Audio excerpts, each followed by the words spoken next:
আসসালামু আলাইকুম সুপ্রিয় দর্শক মণ্ডলী, সবাইকে শুভেচ্ছা এবং অভিনন্দন। মৎস্য ও প্রাণী সম্পদ দপ্তর আঞ্চলিক অফিস রাজশাহীর পক্ষ থেকে আমি মোহাম্মদ খাদেমুল ইসলাম, কৃষি তত্ত্ব কেন্দ্রের সংগঠক, মৎস্য ও প্রাণী সম্পদ দপ্তর আঞ্চলিক অফিস রাজশাহী। চলুন আজকে আমরা জেনে যাই বাঘা উপজেলায় একটি খামার, যিনি খামার করে অনেক লাভবান হয়েছেন। গৃহ পেশার পাশাপাশি উনি খামার তৈরি করেছেন। তিনি একজন নারী উদ্যোক্তা। চলুন জেনে যাই তার খামার সম্পর্কে।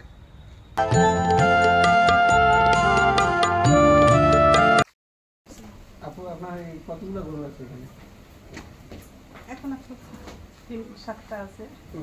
7টা গরু। কি খাবার দিচ্ছেন? খাবার আপনার মুগ ভুসি, গম ভুসি, আপনার হিট, তারপরে আপনার মসুরের ভুসি, তারপর আপনার রাইস পালিশ, আপনার সোয়াবিনের আপনার খোল যেটা বলছে, ওগুলো সব একসঙ্গে মিক্স করে আপনার কি গাভী আছে নাকি? জি, আমার 2টা গাভী আছে, 3টা।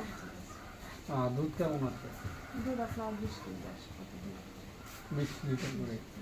কত করে বিক্রি করতেছেন? 80, 75 দুটাই। আর কাঁচা ঘাস কি দিচ্ছেন? কাঁচা ঘাস আপনার ওই যেটা এখন মানুষ করছে, জমিতে আবাদ করছে। চাষ করে না, ঘাসের চাষ করে না। জমি নাই, চাষ করে না, ওটাও খাওয়ায় আবার খড়ও খাওয়ায়, দুটাই একসঙ্গে খাওয়ায়। নিয়মিত একটু খুরা রোগের চিকিৎসা দেন? হ্যাঁ, দেওয়া হয়েছে। সবাই লাম্পি স্কিন লাম্পিটা হয়তো দেওয়া হয়নি, ওই যে কালকে আসছে বলে যে ওটা কয়েকদিন পর।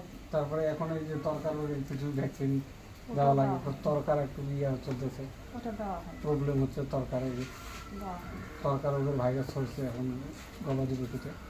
ওটা তো শুনিও নি, দেওয়া হয়নি অবশ্যই। নিয়মিত এগুলা টিকা দিবেন আর কি। আচ্ছা, ঠিক আছে, জানা হলো।